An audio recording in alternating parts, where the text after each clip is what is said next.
Hi, I am here with Harry Theodora Foster, who is currently starring in Akram Khan's Jungle Book Reimagined, and it is coming to the Lowry on the 13th of May. We've got two performances.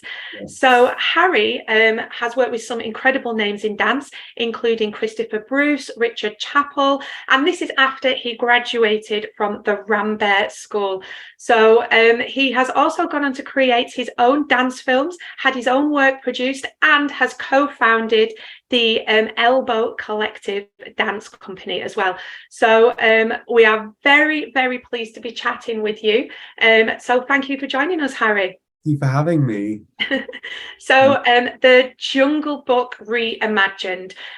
This story is kind of set a little bit in the future, where basically climate change has decimated our planet, and it means that there's been floods and everything's just like rubbish. In the midst of all this chaos, we've had a young child separated from their family, and then obviously that's where the animals come in and they look after the child. So what else can you tell us about this reimagined version and how the animals fit into this world, because they're not in the jungle, are they?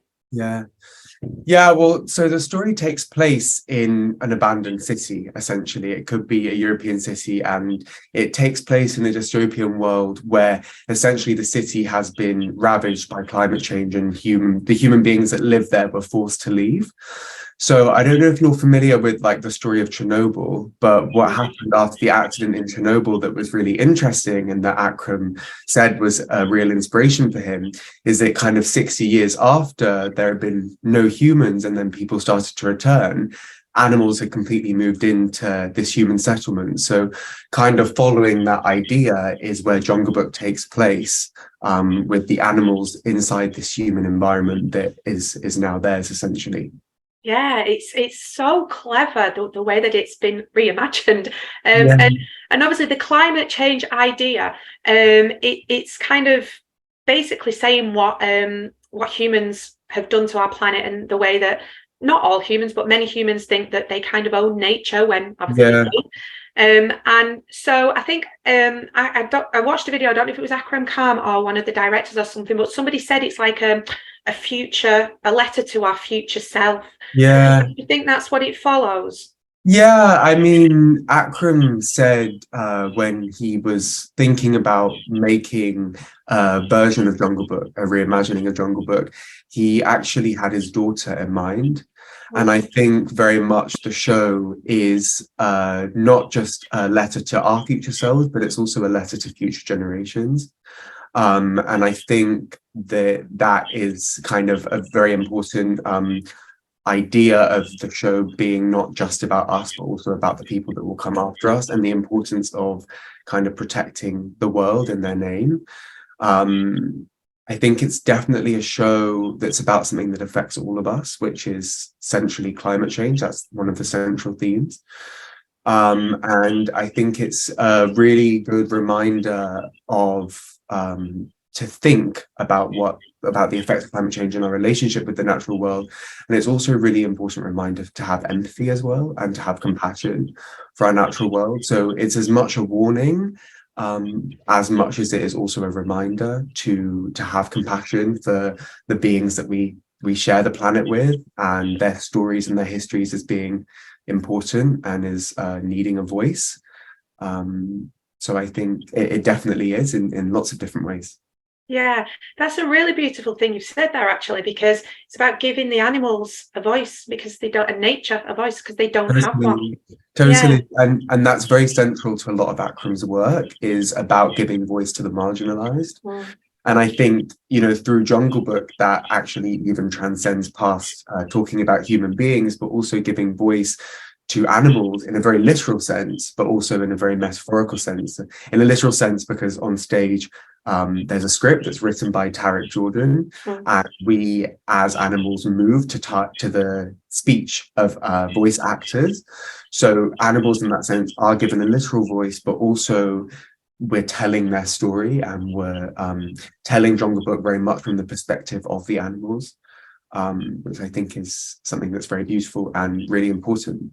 Yeah, and I think one of the clever ways that has been done is with this reimagining, because even though the characters are the characters that we know, we've got Baloo and Yeah. all of those characters, but they've been given this reimagining. So they're characters in this human world, and they have these backstories that kind of show what humans have done to them. So could you maybe tell us a few of the different backstories of the characters? Yeah. So the show keeps a lot of the beloved characters that we know really well from Rudyard Kipling's original and the films, but it reimagines actually all of them to have backstories that are also intrinsically linked with humankind and their experiences of humankind prior to now being in this abandoned city. So in the show, the characters reference their experiences. Baloo talks about being a dancing bear in like a circus for kids. Bagheera remembers being captured from their homeland and taken to be in an emperor's palace. The wolves and Kaa the snake talk about being trapped inside a zoo and the netting of the zoo walls. So all of these characters are kind of given backstories that relate to humankind. A really vocal character in the show S1, which is development on the King Louis character from the original, is the head monkey of the Bandalog. And S1 was tortured and experimented on by scientists, which gives him a really vocal and I think one of the most moving backstories that you really come to understand by the end of the show, because you really feel the effect that it's really deeply changed him, the way humans have kind of interfered with his body and his mind. Making me emotional just listening to you, even just in this little bit. Like, it's so clever, so clever. And what about the characters that you play? So which animals do you play in there? And like you've mentioned, obviously that a lot of the dance is to spoken word. Yes. So how do you connect with that movement as well with the animals? And obviously it's a different vibe dancing to the spoken word. I've done a lot of different characters in the show. Quite a lot of us dancers have performed more than one role, more than one track. Recently, I was actually performing the role of S1 for a few months while one of the dancers was injured, and that was a role that I really deeply connected to, both personally but also artistically, because S1 has such a complex story as a character. He's a monkey that was operated on by humans and believes that his way to take control of humankind and the natural world is to become like a human. And there's interesting irony in that, as well as him being the antagonistic character, that is both an animal and is part of the natural world, but really represents our human instinct that we have to take control and own the natural world. So there's a lot going on there, and for me it's really interesting to be a human imitating a monkey, imitating being a human, and finding a way to do that that isn't just simply imitating, but is very real embodiment of who this animal is. During the creation process, it was a lot of looking at videos of wolves and monkeys, which are the two main animals that we inhabit as dancers, and studying their anatomy, their physiognomy, the way they move, the small gestures they do. And then it was about taking it to a deeper level of, when do you stop being a human pretending to be this animal and you actually become the animal? And I think what we found was very easy, is that it's very easy to morph from a human into an animal and become that physicality. But then it's very easy to, in a split second, betray the fact that you are pretending to be that animal in the way that you would get up off the floor, or that you would maybe go back to being a human, in that you have to almost unlearn the way that we as dancers have learned to, for example, get up off the floor. And that was really where the work lay was in not allowing these snapshot moments of allowing the dance with the human to come out, but to be totally the animal, no matter what you're doing or what you're being asked to do. So it's really, really interesting process. Fascinating. Yeah, there's so much to it. There's so much to it. Yeah. And of course, this is all with the Akram Khan, dance company, who obviously is an MBE. He has created some incredible pieces. It's intelligent storytelling, as you've just described, the detail that goes into it. So firstly, what's it been like working with him, but also with other people in the company who have got that same vision, that same focus of wanting to explore dance in such a theatrical and intrinsic way as well? Yeah. It's really special, and it's been really wonderful working with Akram. I think one of the really key values of the company is that when we come together to create, we recognize the importance of what we're doing, and we feel that what we're doing is very important, but we also recognize the absolute privilege that it is to be able to dance and to be able to be in a space to create dance and to be in a country where we're allowed to dance and we're allowed to express. And I think that's a really core understanding that is always felt and shared when we go into the studio, that understanding the privilege that we have to be doing what we're doing gives what we're doing a very particular importance and also a very particular power. And I think that sense of commitment and that sense of love to the form is something that we all really feel together in the space, and make space for very exciting moments and very fulfilling moments as well artistically, and gives the power for us as dancers to go to a very intrinsic place, like you said, but also to think in a very intellectual and worldwide view. So it's really, really wonderful. Yeah, and it is a universal language, of course, as well. Yeah. Everybody can speak dance. Totally. I mean, but what's really interesting about this production is that it is both formed of dance, but it is also formed of this thing that we call dance theatre. But what I really say is that the involvement of text and body syncing, which is what we do as dancers in time with the text. So if you have a sentence, how do you follow the intention and the sound and the dynamic of that sentence in the body? So instead of lip syncing it, how do we embody that as an animal at the same time? So we essentially speak with the bodies in time to the spoken sentences, and it becomes something that isn't just about choreographed dance and music. And for me, I think that's a really key point of the show, being something that's very accessible to anyone, regardless of whether you've seen dance before or not, because it has so many elements to it. It can speak to any viewer, and it can really be understood by anyone. Yeah, definitely. It's like you say, it can be children, because they can connect with the idea of the story, but people who love dance, people who want to experience dance for the first time, it, like from what you've said, it really brings everything together because it's this theatre dance. And this includes a few visual creative things in a production term as well, doesn't it? So you've obviously mentioned the spoken text. What else is there? I believe there's animations and snippets of speeches and things. Yeah, one of my favorite parts of the show is the animation.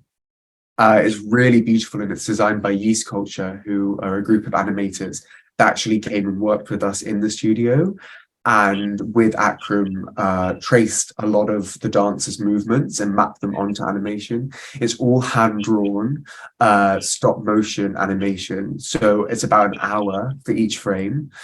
So if you imagine I move my hand like this, and it's maybe 30 to 60 frames, that's maybe 2-3 days of work. So there's an incredible amount of intricate detail that goes into these original animations that were drawn for Jungle Book, and they're projected onto a gauze at the front of the stage, which is semi-transparent, so you can see the animations on the gauze while also seeing us dancers behind the gauze. And at the same time, it gives us dancers the opportunity to interact with the animations in front of us. So it creates a very three-dimensional world in the space, which is really exciting. There's also a projector at the back of the stage, which sets the scene for the setting of a lot of the scenes. So the monkey's lair in the second half is an empty Houses of Parliament, for example, or Car's lair is an empty tube station. So it creates this sense of remaining in this cityscape. Yeah. I'm so glad that I've chatted to you, because I'm coming on Saturday, but the detail that goes into this, I'd have hated to have just come along and gone, oh, I really enjoyed it. It's a dance show, really. But now listening to all of this, it's honestly, it's blowing my mind. It's brilliant. And the other thing I wanted to ask you was about this. I don't even know if I'm going to say this right. Is it Kathak?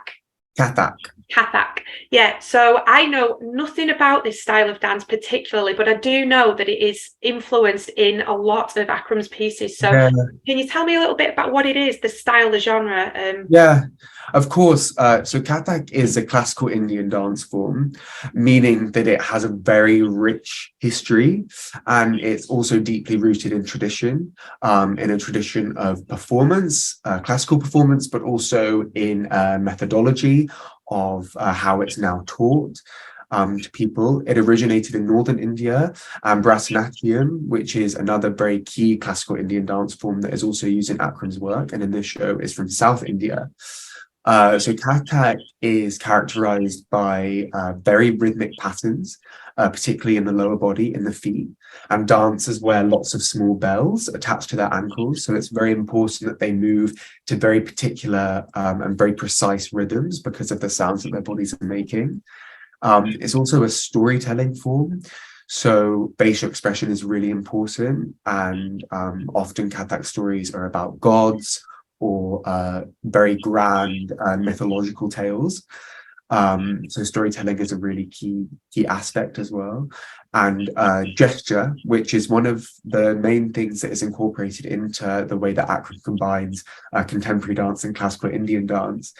But Kathak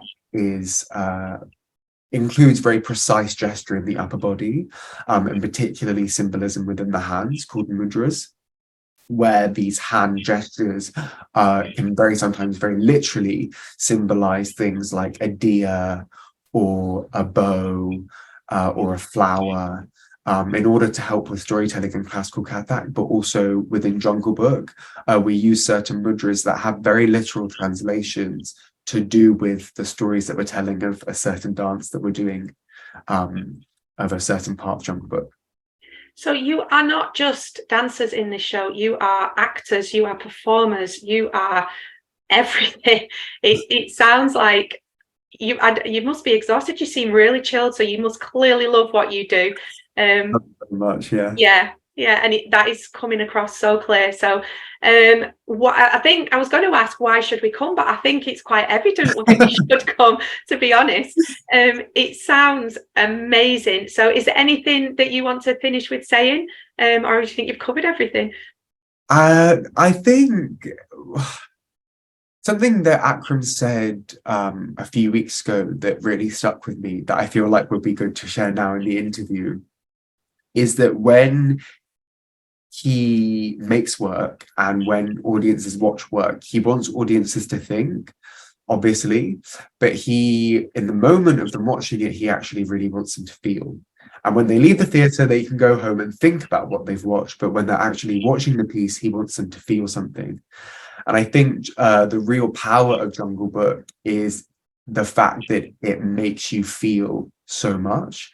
And it's such a moving piece, and the feeling that it creates in the person really transcends generation. It's not a kids show, it's not an adult show. It really is a show for everyone, because it's a show that makes everyone feel something. And I think that for me is something that really matters to me as someone who's performing it, knowing that's really where its power lies in, is almost the things that you can't say, you can't put into words. It's what makes it such a complex show. And it's also just a really great night out as well. It's super immersive. It's there's so much to it, there's so much going on, and there's so much you can choose to take from it. So it's just a lot of fun, really, and it's heavy and it's serious, but it's also lighthearted. It's also very entertaining. So yeah, I can't recommend it enough. Yeah, well, like I say, I've already got my tickets. I am absolutely so much looking forward to this now. You've really educated me, to be honest, today, with all the different elements that go in there, and you've made it sound so inspirational as well. So thank you so much. No, thank you for chatting with us, Harry. And like I said, it's at the Lowry on Saturday the 13th of May. There's 2 performances, 3 o'clock and 7:30.